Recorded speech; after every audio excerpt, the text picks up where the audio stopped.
Hey there, so I wasn't really sure if I should make a video talking about this, but a few people had rolled into my Twitch chat and asked me what I thought, and usually if more than, I don't know, a dozen people asked me my thoughts about any given topic, that's usually my cue to just make a video about it. And even though I could very easily avoid talking about this highly sensitive topic that has erupted in multiple arguments throughout the community, I don't know, it's something I'd like to weigh in on. But before I do, I'd like to take a minute to thank the sponsor of today's video, Opera GX, the world's first browser for gamers. It's a tailored browser experience for the gaming community at large. Opera GX is extremely useful for PC gamers because of GX Control, which enhances your PC's performance while you game with a browser open, as I do fairly frequently. With Opera GX, I don't have to worry about having multiple tabs open at once while gaming. Opera lets you limit the amount of CPU or RAM you're willing to let your browser use, so you don't bog your entire machine down while playing the games you love. Gotta admit, it's a refreshing alternative to browsers like Chrome, which can get pretty out of control with RAM usage. Opera GX also has free games available in their GX Corner, and best of all, to me anyway, is that Opera offers both Twitch and Discord integration. Go ahead and log in from the Opera sidebar and get notifications when a streamer that you follow, hint hint, goes live on their Twitch channel. Something else that goes far for me is visual design and customization. You can customize your Opera browser with special wallpapers and colors that stand out to you, although I actually love the basic design with its dark theme and neon lights. No insanely bright white lights by default to burn my gremlin gamer eyes. If you're looking for a browser custom designed for gamers, I highly recommend downloading Opera GX. Head on down to the comments section below and use my special link, download Opera GX for free, and let me know what you think. Thank you again to Opera for sponsoring today's video. Alright, back to the raid shenanigans. I think I was mildly tittered when I had seen a post on Reddit that was titled something along the lines of, "Hey Bungie, don't listen to the streamers for the next raid."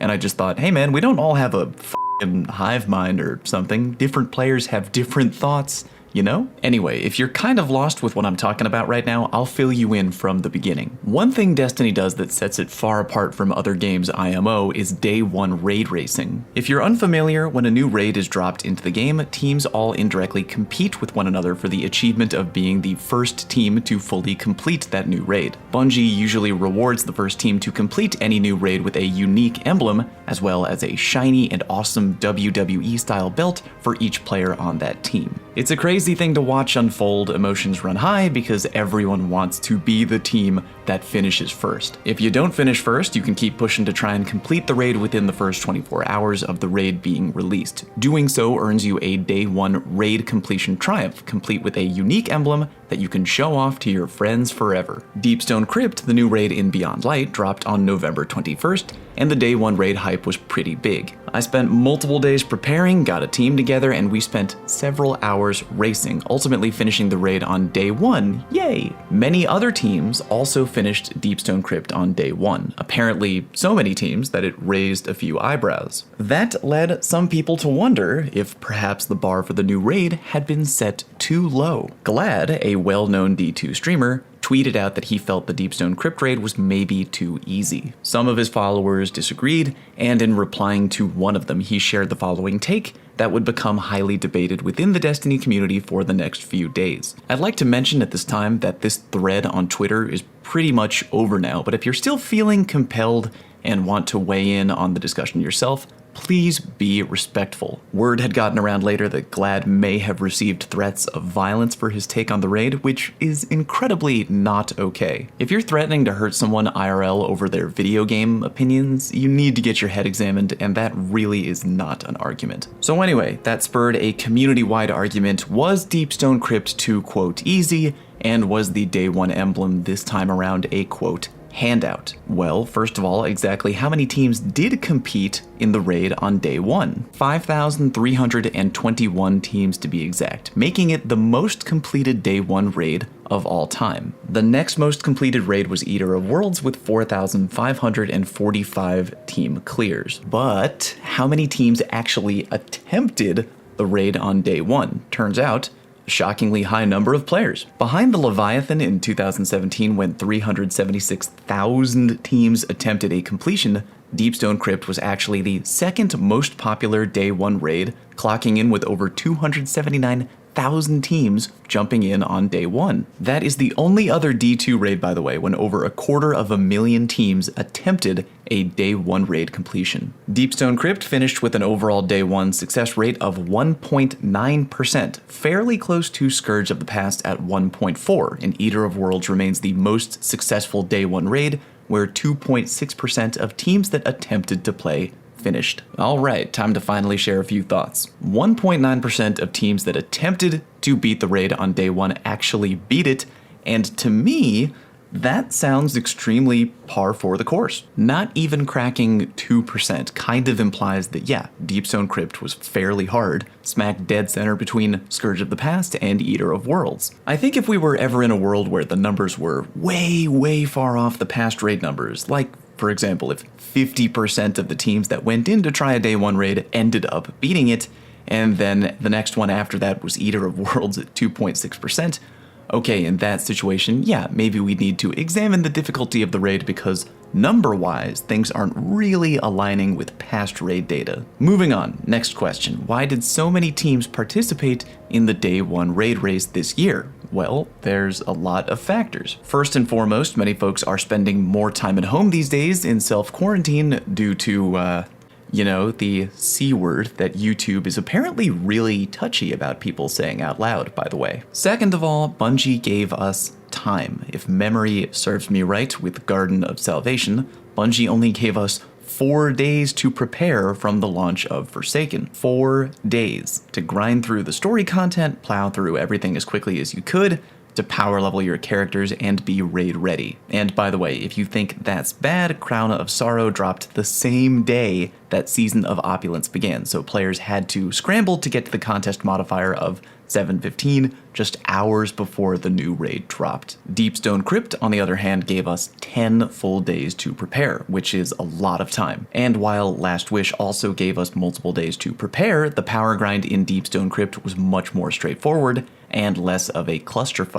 Not to mention that Deep Stone Crypt dropped on a Saturday, which brings us to the third overall major factor of why so many teams competed in Day 1 Deep Stone. It was the second ever D2 raid to be dropped on a Saturday. Now, even though plenty of hard-working folks out there do work nights and weekends, dropping a new raid on a Saturday, for the most part, means that a lot of the 9-to-5 working player base can actually participate. Combine all these factors together, more people quarantining at home, the raid actually dropping on a weekend, giving the community 10 days to prepare, and having a straightforward power grind. Bam, all big factors as to why Deep Stone Crypt was so heavily played on Day 1. But again, back to the main question of the video, was the raid too easy? I don't think it was. Again, see the 1.9% completion rate, and remember, that's not the entire community, by the way. That's 1.9% of the teams that were bold enough to attempt the Day 1 raid completion. For the record, I don't think that any Day 1 raid emblem should ever be a, quote,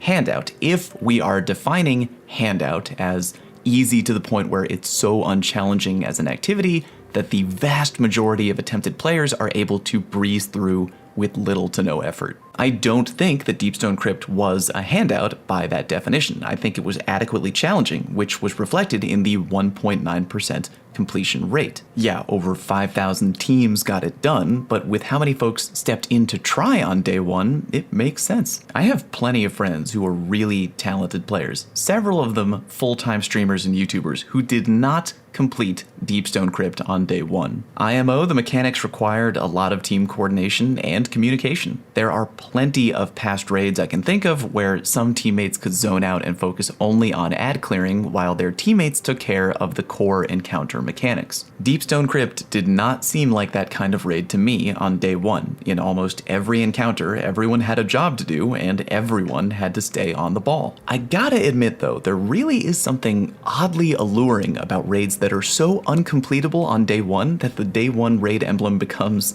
wildly rare. If I'm being real, I can only imagine how good it must feel to be one of the 2 teams to have beaten Riven on Day 1 of Last Wish. #2402. Love you, Datto. But on a side note, I want to be clear. There's a difference in a day 1 raid being challenging because it's mechanically hard, and a day 1 raid being challenging because it's less accessible to people who don't play this game full time. Please understand, being world's first to beat a raid is hella impressive, no matter how you cut it. But to me, I really like the idea of both giving the community a fair amount of time to prepare for a new raid and for the grind to be power ready to be not insane so that only full-timers can realistically achieve it. Reason being, when more folks in the community are able to prepare and when more players are able to compete on day 1, the title of World's First becomes that much more impressive to me. I want the team that earns World's First to win because they executed every encounter perfectly and because their teamwork was better than any other teams. I repeat, World's First is impressive no matter what, but isn't it even more impressive when you beat out thousands and thousands of other teams who weren't restricted by school,